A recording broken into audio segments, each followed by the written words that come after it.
Chapter 2. I met my second wife, Kara, in 1989. We had 2 girls in the 90s and got divorced in 2003. Although the majority of our time together was pretty typical, the divorce was pretty bad. Kara agrees. Most of our troubles were petty. We're past that. Both daughters lived through it, I'm happy to report, and that was that. I don't mean to minimize this part either. She started harassing me and Dusty after we started dating. That harassment and her instigations caused a lot of damage, including calling our workplaces and making false allegations. She's a big part of the story, but she wasn't hiding in the hall watching me in 2006. I continue to have a typical ex-spouse relationship with her today. I was also briefly married in 1984 and have a son from that. The takeaway here is that I think I have a fairly normal and boring history before meeting Dusty. No crime, no complaints, normal upbringing from 2 great parents, and only a little bad breakup drama that can be chalked up to perceived jealousy a few months after I met Dusty. I met Dusty at an apartment complex I lived in. I had lived there for a few years and needed to move to a bigger apartment, so I went to the leasing office. Dusty was the new manager. Because of everything that's happened, I've given a lot of thought to all the encounters we had early on. On that first day we met, I remember Dusty leaning forward from behind her desk to grab something out of a drawer, which to me seemed obviously intentionally to expose her breasts through the loose-fitting top of her dress. While your first impression might be to think I only noticed because I'm the type of person to look, I will again ask you to reserve judgment until later. This is also not my MO. I'm very shy with women until I've established a rapport, and even then I never look at body parts like that. There is a place and time to be creepy. I go way out of my way to avoid looking at women in a way that might be taken as gawking. My former employer called this elevator eyes in their code of conduct, and as a manager, I had to cover it with all my employees every year. And to be honest, that type of behavior is gross and offensive, and I probably have too big of an ego to let someone else catch me glaring at them in that way. But this was my first introduction to Dusty, and it was blatant, and I should have ran. But I didn't. She was also a little young for my taste, and I hadn't dated anyone since divorcing Kara 2003, and hadn't been looking either. I left Dusty's office with some paperwork to fill out and had gotten her email address so I could send it to her. Either that day or the next, I emailed her and thanked her for her help and included something a little flirtatious. She only had one small picture in her office, which was of her and a man who could have been in his 60s. He was obviously not a boyfriend or husband. She replied to my email and told me he was the VP of something, and said that although I am married, and although there's no evidence that I have been seriously considering divorcing my current husband, I am divorcing my current husband, which sort of makes me available, but also says I'm dishonest. And these boobs I tricked you into looking at were paid for by completely dishonest means while I was a waitress at Hooters. And what I'm really doing is looking for someone to sexually assault in front of some deviant neighbors of mine without him ever knowing, then falsely accuse him of some things he didn't do as a means of covering up those sex crimes I'm guilty of, and completely ruin his life. Sadly, she didn't write that, but you get the gist. If she had, which would have been the truth, I wouldn't be writing this book. She really was married. And although I don't exactly recall the trickery my mind played on my conscience, in order to be okay with starting to socialize with a married woman in a way that was obviously for an outcome that involved an intimate relationship at some time in the future, that happened. When she did get around to telling me she was married, she told me she was about to divorce her husband. It was obvious she was trying to keep my attention while she started that up by flirting and visiting my apartment. She was pretty, it worked. We were in full-on courting mode within a few weeks. I told her that I wouldn't kiss her or wouldn't do anything like a date until after she started a divorce. So, nothing physical. Again, the intent was obvious, which I admit removes any plausible deniability from me or her in terms of a courtship that started too early. She was having an affair in every way except physical contact. That's still infidelity. By around June 2005, however, Dusty had started the divorce process with her husband. We became intimate soon after. Over the next few months, we fell into a natural cycle of dating and being around each other in a normal way. but we were still living in two locations. A few months later, in November 2005, Kara, who was jealous of me dating Dusty, or thought she was, decided to call Dusty's corporate office and snitch on Dusty for managing a complex where her boyfriend lived. That was a no-no, so I had to move. I moved to another complex that was managed by the same corporate company at that time. I was in the property Dusty managed, which made it easy for us to see each other. She just walked over whenever she wanted. The new apartment was a few miles away and was almost twice as expensive as the one I had to move out of. And after living at this new property for a few months, I noticed the electric bill was about 4 times more than the apartment I moved out of, so I decided to start looking for another place to live. Dusty also knew this. One night while at my apartment, Dusty suggested that I move into her house and split the bills and mortgage with her. By this time, which was around November 2005, my ex-wife was doing everything she could to tamper with my weekend with my daughters. I hadn't seen them for several months by then, and had hired an attorney to sue Kara. If asked, she would tell you that it was because I was late picking them up. Therefore, I forfeited my time to have them. She was just being mean and using the girls as a weapon. She was also harassing me on the phone, and harassing Dusty by then, and threatening to call my boss and Dusty's boss again, and whoever she could to disrupt our lives. I had to start recording all of her calls. Moving to Dusty's was a bigger risk for me than it might have been for other people in similar situations. Dusty knew this too. On that December night at my apartment, while talking about me wanting to move, Dusty was leaning against the doorframe of my bedroom.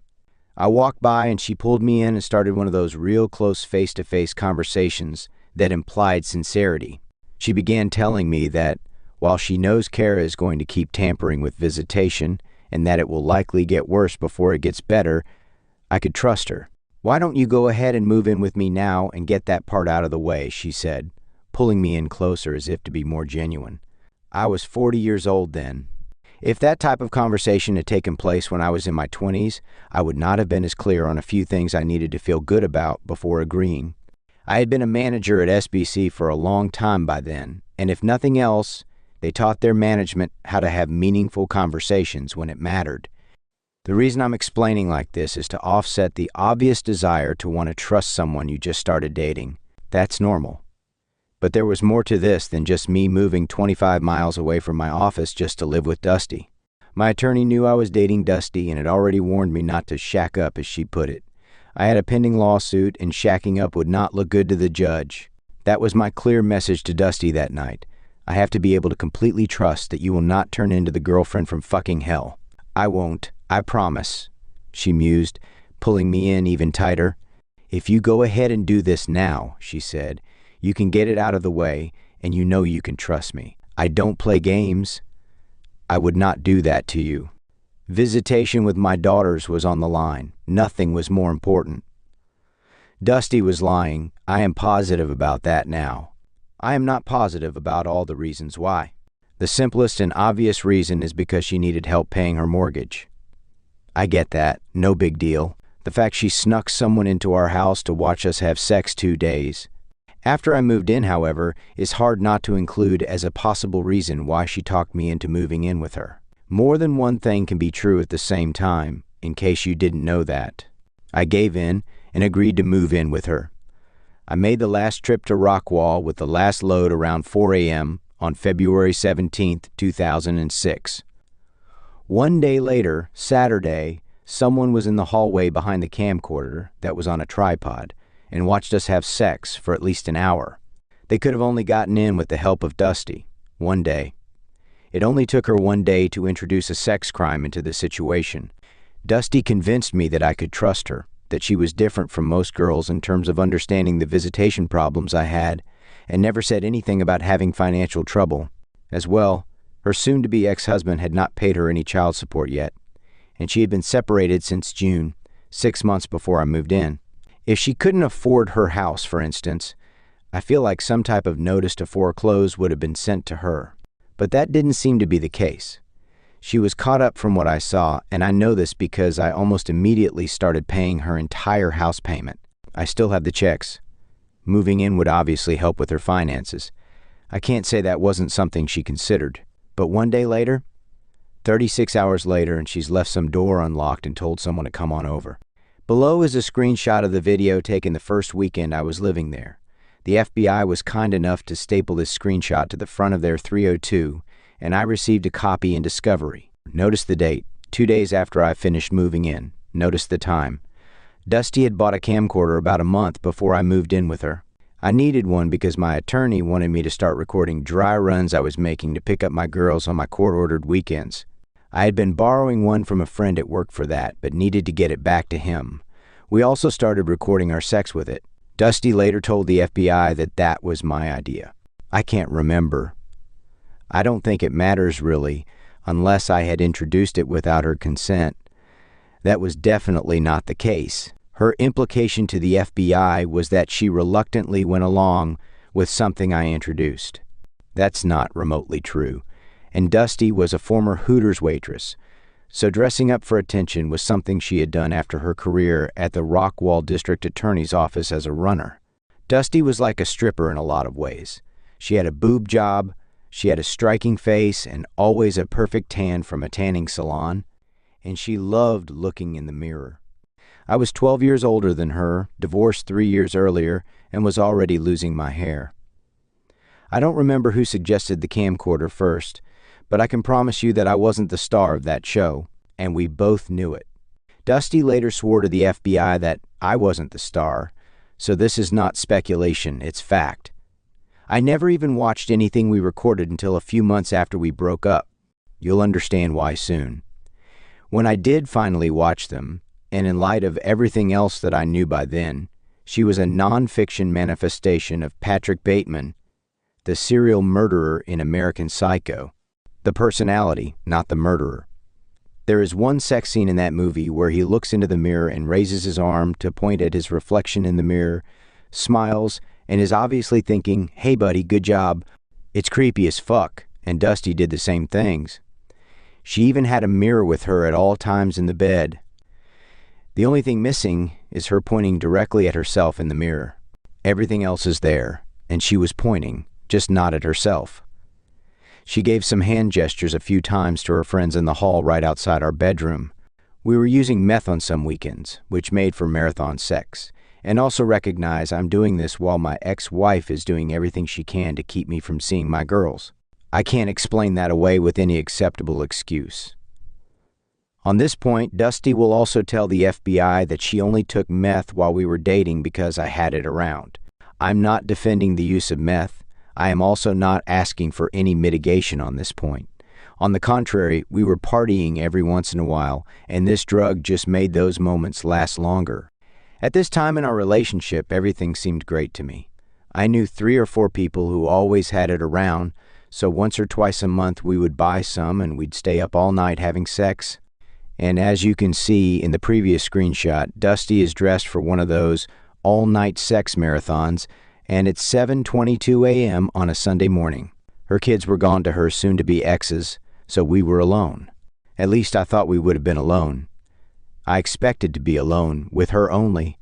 This probably recorded everyone, and the stripper outfits got more elaborate, and we added toys. As Dusty will swear to the FBI a few years later, a black dildo was among one of the sex toys. She obviously told them that to continue mocking and bullying me. Apparently, she hadn't thought through how black dildo qualifies for the any object into any orifice Wittgenstein test. But it didn't matter that she told the FBI about the sex toy, black in color, phallus in shape. It was recorded with a video camera.